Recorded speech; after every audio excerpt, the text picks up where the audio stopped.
యోవేలు గ్రంథము మొదటి అధ్యాయము. పెతూయేలు కుమారుడైన యోవేలునకు ప్రత్యక్షమైన యెహోవా వాక్కు. పెద్దలారా ఆలకించుడి, దేశపు కాపురస్తులారా మీరందరూ చెవియొగ్గి వినుడి. ఈలాటి సంగతి మీ దినములలో గాని మీ పితరుల దినములలో గాని జరిగినదా? ఈ సంగతి మీ బిడ్డలకు తెలియజేయుడి. వారు తమ బిడ్డలకును ఆ బిడ్డలు రాబోవు తరము వారికిని తెలియజేయుదురు. గొంగళి పురుగులు విడిచిన దానిని మిడుతలు తినివేసియున్నవి, మిడుతలు విడిచిన దానిని పసరు పురుగులు తినివేసియున్నవి, పసరు పురుగులు విడిచిన దానిని చీడపురుగులు తినివేసియున్నవి. మత్తులారా మేలుకొని కన్నీళ్లు విడువుడి. ద్రాక్షారసము పానము చేయువారులారా రోదనము చేయుడి. క్రొత్త ద్రాక్షారసము మీ నోటికి రాకుండా నాశనమాయెను. లెక్కలేని బలమైన జనాంగము నా దేశము మీదికి వచ్చియున్నది. వాటి పళ్ళు సింహపు కోరల వంటివి, వాటి కాటు ఆడు సింహపు కాటు వంటిది. అవి నా ద్రాక్ష చెట్లను పాడుచేసియున్నవి, నా అంజురపు చెట్లను తుత్తునీయులుగా కొరికియున్నవి. బెరడు ఒలిచి వాటిని పారవేయగా చెట్ల కొమ్మలు తెలుపాయెను. పెనిమిటిపోయిన యవ్వనురాలు గోనెపట్ట కట్టుకొని అంగలార్చునట్లు నీవు అంగలార్చుము. నైవేద్యమును పానార్పణమును యెహోవా మందిరములోనికి రాకుండా నిలిచిపోయెను. యెహోవాకు పరిచర్య చేయు యాజకులు అంగలార్చుచున్నారు. పొలము పాడైపోయెను, భూమి అంగలార్చుచున్నది. ధాన్యము నశించెను, క్రొత్త ద్రాక్షారసము లేకపోయెను. తైలవృక్షములు వాడిపోయెను, భూమి మీది పైరు చెడిపోయెను. గోధుమ కర్రలను యవల కర్రలను చూచి సేద్యగాండ్లారా సిగ్గునొందుడి. ద్రాక్షతోట కాపరులారా రోదనము చేయుడి. ద్రాక్ష చెట్లు చెడిపోయెను, అంజూరపు చెట్లు వాడిపోయెను. దానిమ్మ చెట్లును ఈత చెట్లును జల్దరు చెట్లును తోట చెట్లన్నీయు వాడిపోయినవి. నరులకు సంతోషమేమియూ లేకపోయెను. యాజకులారా గోనెపట్ట కట్టుకుని అంగలార్చుడి. బలిపీఠమునొద్ద పరిచర్య చేయువారులారా రోదనము చేయుడి. నా దేవుని పరిచారకులారా గోనెపట్ట వేసుకుని రాత్రి అంతయు గడుపుడి. నైవేద్యమును పానార్పణమును మీ దేవుని మందిరమునకు రాకుండా నిలిచిపోయెను. ఉపవాస దినము ప్రతిష్ఠించుడి, వ్రతదినము ఏర్పరచుడి. యెహోవాను బతిమాలు కొనుటకై పెద్దలను దేశములోని జనులందరినీ మీ దేవుడైన యెహోవా మందిరములో సమకూర్చుడి. ఆహా, యెహోవా దినము వచ్చెనే! అది ఎంత భయంకరమైన దినము! అది ప్రళయము వలెనే సర్వశక్తుని యొద్ద నుండి వచ్చును.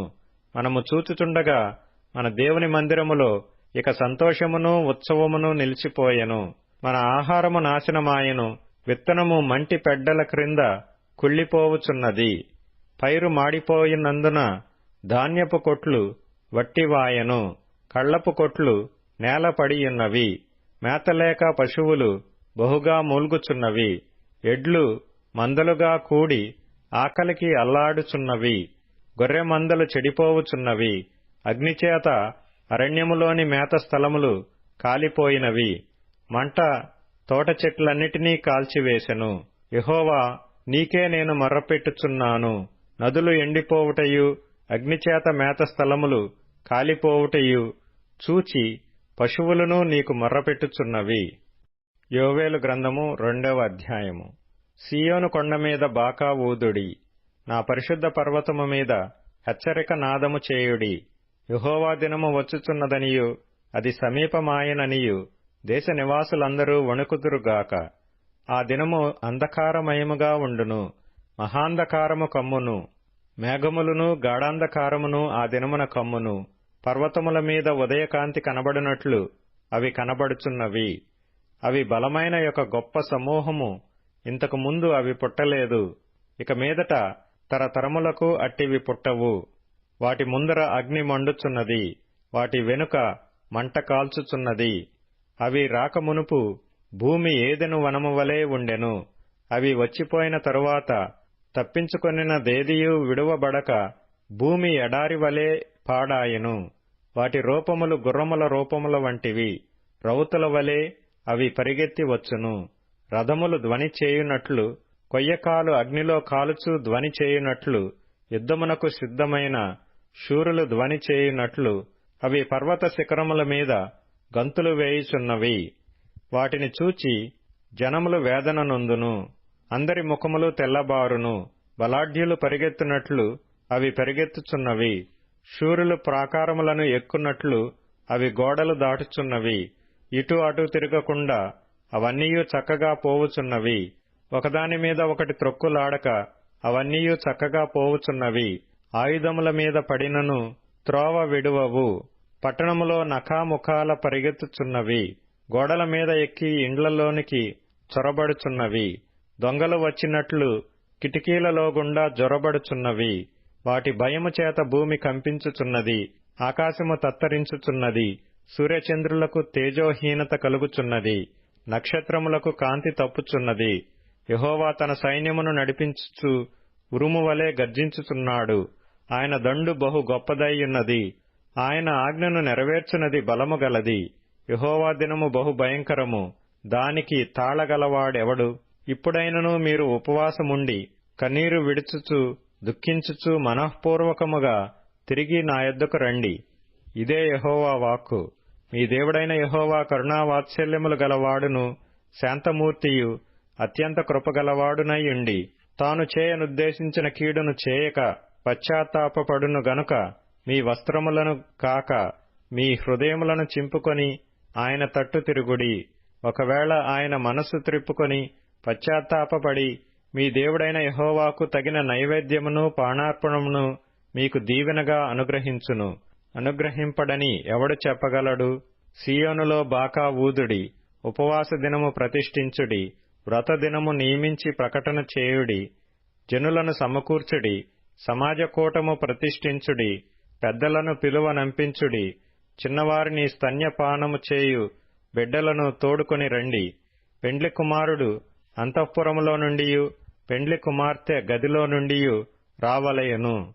యెహోవాకు పరిచర్య చేయు యాజకులు మంటపమునకును బలిపీఠమునకును మధ్య నిలువబడి కన్నీరు విడుచుచు, యెహోవా నీ జనుల ఎడల జాలి చేసుకుని అన్యజనులు వారి మీద ప్రభుత్వము చేయునట్లు వారిని అవమానమునకు అప్పగింపకుము. లేని ఎడల అన్యజనులు వారి దేవుడు ఏమాయనందురు గదా అని వేడుకొనవలెను. అప్పుడు యెహోవా తన దేశమును బట్టి రోషము పూని తన జనుల ఎడల జాలి చేసుకొనెను. మరియు యెహోవా తన జనులకు ఉత్తరమిచ్చి చెప్పినదేమనగా, ఇకను అన్యజనులలో మిమ్మును అవమానాస్పదముగా చేయక మీరు తృప్తి నొందునంతగా నేను ధాన్యమును క్రొత్త ద్రాక్షారసమును తైలమును మీకు పంపించెదను. మరియు ఉత్తర దిక్కు నుండి వచ్చు వాటిని మీకు దూరముగా పారదోలి ఎండిపోయిన నిష్ఫల భూమిలోనికి వాటిని తోలివేతును. అవి గొప్ప కార్యములు చేసిన గనుక వాటి ముందటి భాగమును తూర్పు సముద్రములోకిని వెనుకటి భాగమును పడమటి సముద్రములోకిని పడగొట్టుదును. అక్కడ వాటి దుర్గంధము లేచును. అవి కుళ్ళు వాసన కొట్టును.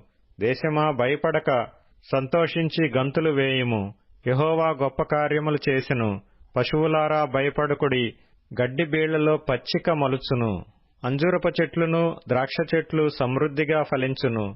సీయోను జనులారా ఉత్సహించి మీ దేవుడైన యెహోవా యందు సంతోషించుడి. తన నీతిని బట్టి ఆయన తొలకరి వర్షమును మీకనుగ్రహించును. వాన కురిపించి పూర్వమందు వలె తొలకరి వర్షమును కడవరి వర్షమును మీకనుగ్రహించును. కొట్లు ధాన్యముతో నిండును. కొత్త ద్రాక్ష రసమును క్రొత్త తైలమును గానుగులకు పైగా పొర్లిపారును.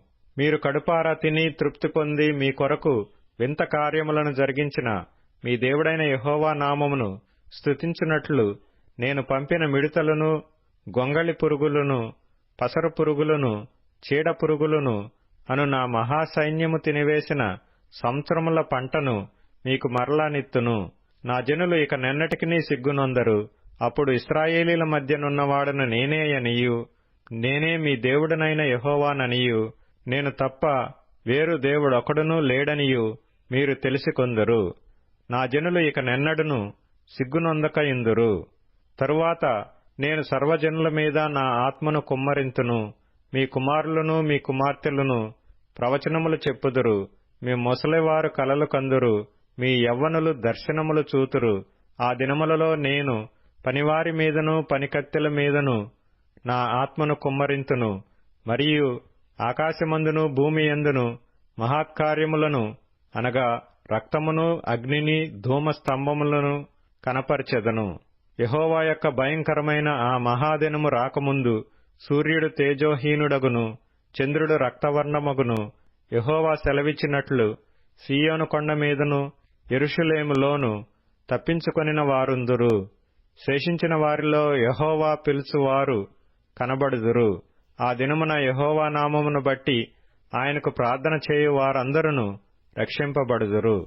యోవేలు గ్రంథము 3వ అధ్యాయము. ఆ దినములలో అనగా యూదావారిని, యెరూషలేము కాపురస్తులను నేను చెరలో నుండి రప్పించు కాలమున అన్యజనులనందరినీ సమకూర్చి యెహోషాపాతు లోయలోనికి తోడుకొనిపోయి, వారు ఆయా దేశములలోనికి నా స్వాస్థ్యమగు ఇశ్రాయేలీలను చెదరగొట్టి నా దేశమును తాము పంచుకొనుటను బట్టి నా జనుల పక్షమున అక్కడ నేను ఆ అన్యజనులతో వ్యాజ్యమాడుదును. వారు నా జనుల మీద చీట్లు వేసి వేశ్యకు బదులుగా ఒక బాలుని ఇచ్చి, ద్రాక్షారసము కొనుటకై ఒక చిన్న దానిని ఇచ్చి త్రాగుచూ వచ్చిరి గదా. తూరు పట్టణమా, సీదోను పట్టణమా, ఫిలిష్తీయ ప్రాంత వాసులారా, మీతో నాకు పని ఏమి? నేను చేసిన దానికి మీరు నాకు ప్రతీకారము చేయుదురా? మీరు నాకేమైనా చేయుదురా? నా వెండిని, నా బంగారమును మీరు పట్టుకొని పోతిరి. నాకు ప్రియమైన మంచి వస్తువులను పట్టుకొని పోయి మీ గుళ్లలో ఉంచుకొంటిరి. యూదావారిని, యెరూషలేము పట్టణపు వారిని తమ సరిహద్దులకు దూరముగా నివసింపజేయుటకై మీరు వారిని గ్రేకీయులకు అమ్మివేసితిరి. మీరు చేసిన దానిని బహు త్వరగా మీ నెత్తిమీదికి రప్పించెదను. ఇదిగో, మీరు చేసిన దానిని మీ నెత్తిమీదికి రాజేయుదును. మీరు వారిని అమ్మి పంపివేసిన ఆయా స్థలములలో నుండి నేను వారిని రప్పింతును. మీ కుమారులను, కుమార్తెలను యూదావారికి అమ్మివేయింతును. వారు దూరముగా నివసించు జనులైన షెబాయీయులకు వారిని అమ్మివేయుతురు. యెహోవా సెలవిచ్చిన మాట ఇదే. అన్యజనులకు ఈ సమాచారము ప్రకటన చేయుడి. యుద్ధము ప్రతిష్ఠించుడి. బలాఢ్యులను రేపుడి. యోధులందరూ సిద్ధపడి రావలెను. మీ కర్రులు చెడగొట్టి ఖడ్గములు చేయుడి. మీ పోటకత్తులు చెడగొట్టి ఈటెలు చేయుడి. బలహీనుడు నేను బలాఢ్యుడను అనుకొనవలెను. చుట్టుపట్లనున్న అన్యజనులారా, త్వరపడి రండి, సమకూడి రండి. యెహోవా నీ పరాక్రమశాలురను ఇక్కడికి తోడుకొని రమ్ము. నలుదిక్కులనున్న అన్యజనులకు తీర్పు తీర్చుటకై నేను యెహోషాపాతు లోయలో ఆసీనుడనగుదును. అన్యజనులు లేచి అచ్చటికి రావలెను. పైరు ముదిరినది, కొడవలి పెట్టి కోయుడి. గానుగ నిండియున్నది, తొట్లు పొర్లి పారుచున్నవి. జనుల దోషము అత్యధికమాయెను. మీరు దిగి రండి. తీర్పు తీర్చు లోయలో రావలసిన యెహోవా దినము వచ్చేయున్నది. తీర్పుకై జనులు గుంపులు గుంపులుగా కూడియున్నారు. సూర్యచంద్రులు తేజోహీనులైరి. నక్షత్రముల కాంతి తప్పిపోయెను.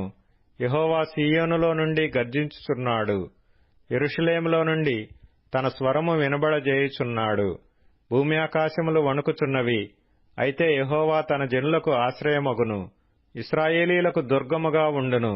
అన్యులిక మీదట దానిలో సంచరింపకుండా యెరూషలేము పరిశుద్ధ పట్టణముగా ఉండును. మీ దేవుడనైన యెహోవాను నేనే. నాకు ప్రతిష్ఠితమగు సీయోను పర్వతమందు నివసించుచున్నానని మీరు తెలుసుకొందురు. ఆ దినమందు పర్వతములలో నుండి క్రొత్త ద్రాక్షారసము పారును. కొండలలో నుండి పాలు ప్రవహించును. యూదా నదులన్నిటిలో నీళ్లు పారును. నీటి ఊట యెహోవా మందిరములో నుండి ఉబికి పారి షిత్తీము లోయను తడుపును. ఐగుప్తీయులను, ఎదోమీయులను యూదావారి మీద బలాత్కారము చేసి తమ తమ దేశములలో నిర్దోషులగు వారికి ప్రాణహాని కలుగజేసిరి గనుక ఐగుప్తు దేశము పాడగును. ఎదోము దేశము నిర్జనమైన ఎడారిగా ఉండును. ఈలాగున నేను ఇంతకు ముందు ప్రతీకారము చేయని ప్రాణదోషమునకై ప్రతీకారము చేయుదును. అయితే యూదాదేశములో నివాసులు నిత్యముందురు. తరతరములకు యెరూషలేము నివాసముగా నుండును. యెహోవా సీయోనులో నివాసిగా వసించును.